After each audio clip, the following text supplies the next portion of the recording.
Hey friends, welcome back to my YouTube channel. This is Cassie. Today we have the Brutus Monroe Winter Winds December 2020 Inspiration Box. And as far as I know, it is still available, so I'll have it linked down below. But I do want to show you with what I started with. I went ahead and stamped out all of the snowflakes from the stamp set. And I stamped those using some Raven Detail ink. And I stamped all the images twice, and then I went ahead and colored those using my alcohol markers. So I stamped those onto some alcohol-friendly cardstock. And then I even used some gilded aqua pigment on this one. You can do that if you don't use water. So I didn't. I just painted that right on there. Gives us this nice shimmer. And then the next thing I will do is I will run this through my die cutting machine with the matching dies that came with the set. So if you didn't see what came in the inspiration box, I'll have that video linked down below so you can check it out. But like I said, I think this is still available, so go grab it if you want to. I'm always getting asked about the foilables, and because I just got that Minc, I talked about that in my unboxing. I bought a brand new Minc, and I got it on a super sale, and so I'm going to show you some foiling. I'm using some different foils from Brutus Monroe. We had that blue, the first one was Blue Waves. We have some Rain Glow, Purple Sketch, and we're even going to throw in some other colors. I trim mine down using my wire trimmer. It's the easiest way I've found. I'll just kind of puncture it and then run that through, and it's just an easy glide. When I do it with scissors, I don't get it straight, and I feel like I waste some. So I'm going to go ahead and cut all of those to get those ready to go. This one I want to add some color to. I'm using some Simon Hurley Create. This is some Rosy Cheeks along with a mini Ergo blending brush. And I'm just going to put some color all over that edge. So I highly recommend that if you want to add color, do it first. Otherwise, if you're going for more of a distressed look, you can foil first and then do your color afterwards. And I've done that before as well. All right, so this is the pouch that you run through the Minc, and I'm going to run 2 at a time through because this thing is 12 by 12. I would never have normally bought this big of a Minc, but I got it for such a good deal that I couldn't pass it up. And all I'm doing is I have a piece of copy paper on there that I'm just going to leave in there just to protect my folder, and then I'm sweeping away any dust or anything like that that would be on my paper along with the back of the foil. Then I'll just close that up, and here's the Minc in all of its beautiful glory. They do make a smaller one, but this is the giant one. I don't know that I don't know that I would have ever needed something this big, but now that I have it, it's pretty cool. And I actually, now that I've used it a few times, I highly, highly, highly recommend it. If you are somebody who really enjoys foiling, or if you think that it's something that you would do frequently, or you just have that kind of money laying around and you want to do it, I highly recommend it because I do a lot of foiling. I really like foiling, and I can do it with a laminator. I broke my first one. That one, yeah, not good. Second one I tried, it never worked with the foiling, and this has worked beautifully. Now, in the instructions it says use only Minc foil, but I will show you here that you can use this foil as well. The Deco foil and the Brutus Monroe Deco foil is fabulous. So let me show you how beautifully it foiled. One swipe through and look at that. Oh my gosh, I'm so in love. Even with the intricate detail of those snowflakes, it worked beautifully. And same with this one, no issues at all. I'm in awe, folks. That's all I can say. And so if I had known that it did this amazing of a job, having used laminators before, I would have bought this right away because I do really enjoy foiling. And yeah, so this one is the Blue Waves. I talked about that before, and let me show you how that one looks run through as well. Stunning. And I could just look at this one all day because it has that I can't even describe it. It's like that two-tone in the background, just gorgeousness. I love it. I love it.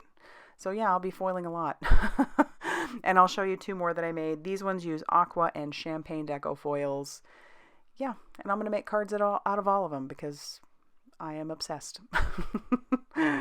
Yeah. All right. So for this first card, and with all the cards, I am going to use a card base that was cut down to 5.5 inches by 8.5 inches and scored at 4.25 inches. That'll be the bases of all my cards.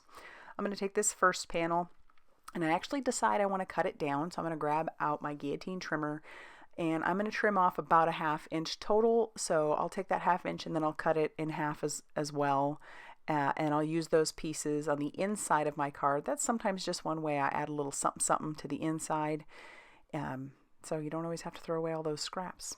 And this just frames up the inside a little bit, which is pretty nice. Just use a little bit of liquid glue to adhere those down. And then for the outside, I'll just do the same thing, use liquid glue all around it. And then there'll be a nice white border on the left and right hand side, about a 1/4 inch on each side. And then for the snowflake, I'm going to use some Brutus Monroe foam tape on the back of it. I hem-hawed around about putting a sentiment on the front. I just decided not to. I figured that beautiful snowflake was just enough for this one. So I'm just going to stick that down, and then I'm going to stamp my sentiment on the inside, which is Snow Much Thanks from the stamp set, which is called Snow Scenes. And there is our first card. So happy with that lamination. Well, not lamination, the foiling. It looks beautiful.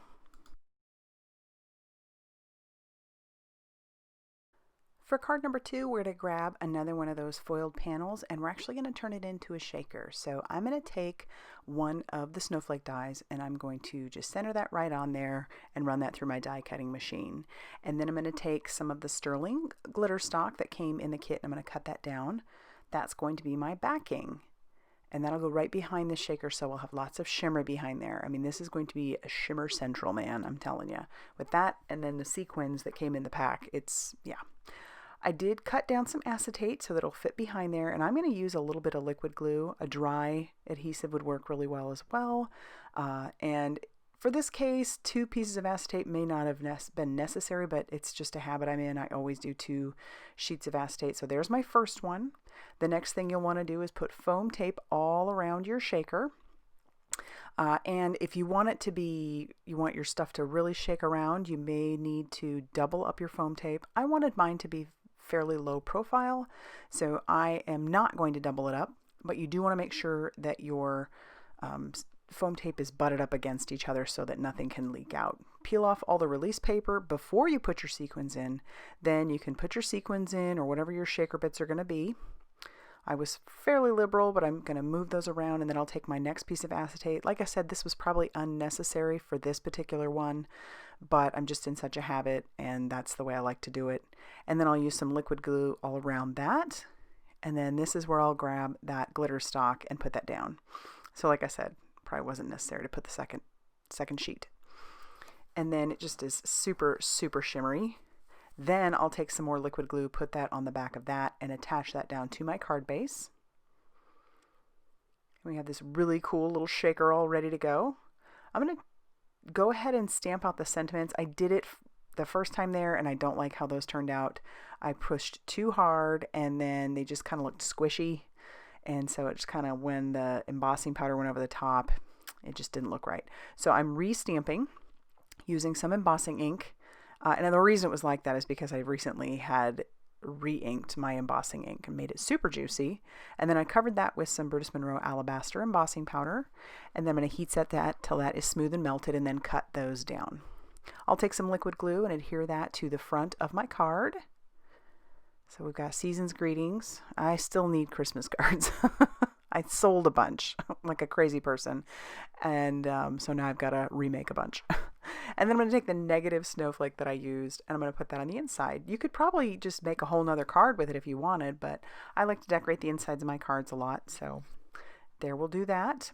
And then as a final bit of embellishment, I'm going to take a few more sequins along with my crystal katana and some liquid glue, and we'll adhere down a bunch of sequins on the outside so it all ties together really nicely. And then that's going to finish off card number 2. Super shiny and shimmery. Love it.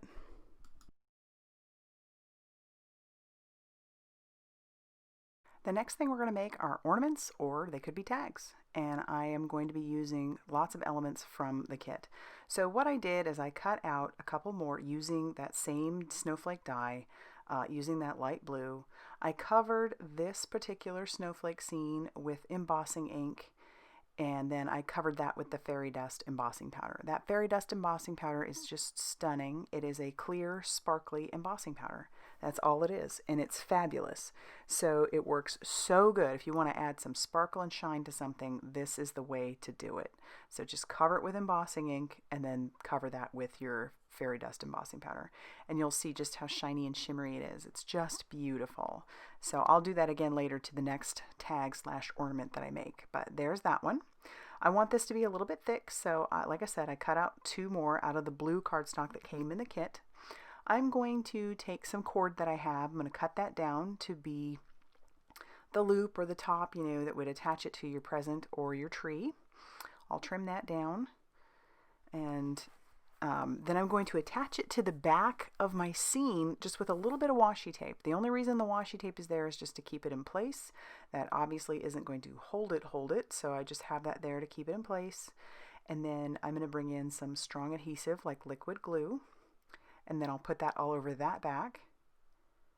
And then I can put the next couple layers of my blue cardstock. The reason I did a couple is because this is a lighter weight cardstock.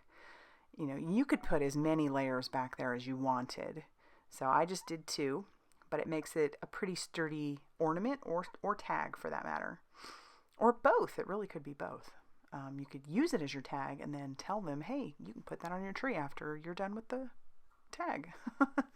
All right, so there's the 2. And then I'm going to set that under something heavy just to make sure that it sets pretty well. But there's the back. There's the front. Super easy tag / ornament for you. And then let's make another, but this one's going to be a shaker. I already cut out all of my elements, so that's that one. It had nothing in the center, and this one I just cut the center out using the circle that came in the die set. And you can do that with any of the scenes. And then I'm going to adhere down my scene down to one of my blue pieces of cardstock. So I'll just take my piece, line that up, and then I can just stick that in the center. So like I said, you could do that with any of the scenes in there, or you could even do it with like a picture. Wouldn't that be cute to put a picture in there? All right, I'm gonna do the same thing like I did before by taking some cord, and I'm going to washi tape that to the back. And then we're going to put a couple layers on this one because I want to make sure this is nice and sturdy since it is going to be a shaker. So again, grab that washi tape, tack it down, and then use your strong adhesive, and in my case that's liquid glue. And like I said, that just holds that in place.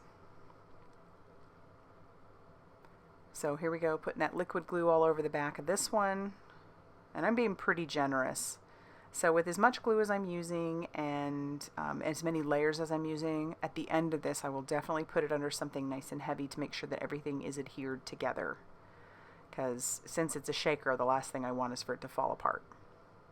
And then, like I said, one more layer back there. So this ends up, right now at this point, it's like going to be 4 layers thick, since I used 3 of those blue pieces. And then we'll move on to trying to get the shaker part figured out. I will need a little piece of acetate, so I'm going to cut that down after I cover this with that embossing ink, and once again use the embossing powder that came in the kit. That fairy dust is just stunning. So we'll cover that whole thing, and then we'll heat set that, and then it'll just be nice and shiny. Perfect. All right, so here's where I need to grab my acetate, and I did cut this out of fun foam, so I did the use the snowflake, some fun foam, and then the circle die to cut that through, so that way I have a nice thick well for my shaker elements.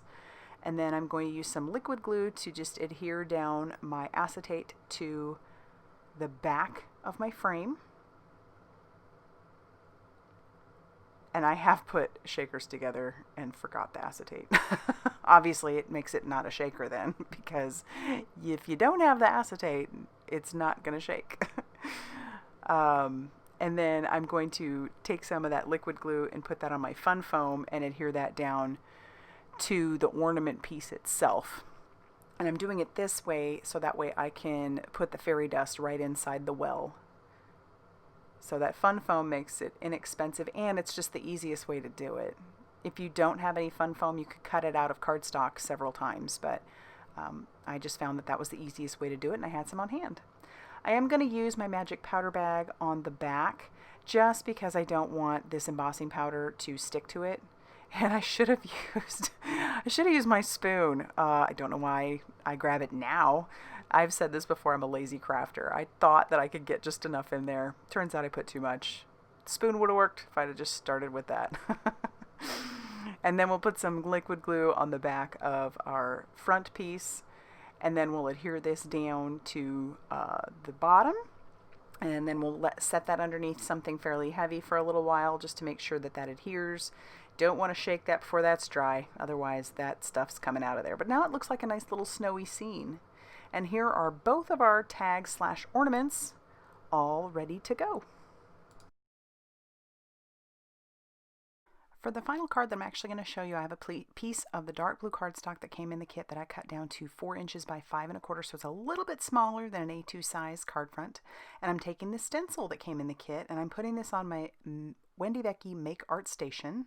And I've grabbed some Alabaster Pigment White ink and I'm trying to blend that across there. I sometimes don't love this art station. It doesn't always work for me, and it's probably operator problems because as far as I know everybody else has a good time with it, but sometimes it works fine for me and other times like this it's struggle bus. So yeah, anyway, I am covering that, blending that on there, and I probably should have put some tape on the top because I do get a little bit of ink transfer past the stencil, but it doesn't bother me. I'm going to end up covering that up.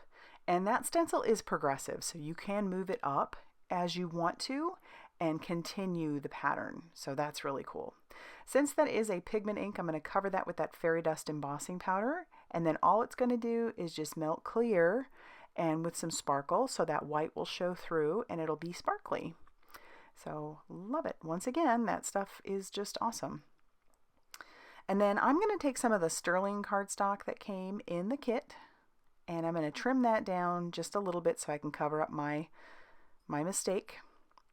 And then I'll just glue that down with a little bit of liquid glue.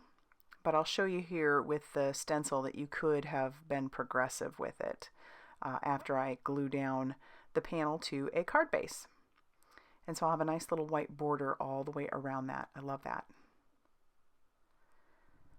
I'm going to cover, or put some foam tape all over the back of one of the scenes that I've chosen. And then as you can tell, I did stamp my sentiment and then fussy cut that out. But see here, I'm showing you it was a progressive stencil that you could have moved all the way up the whole back of that background. I'm going to use a little bit of liquid glue to adhere down my sentiment to my front. And then that is going to finish off card number 4. So I do have a couple of bonus ones. Like I said, I had to make cards with some of those foiled projects, and so you'll see those.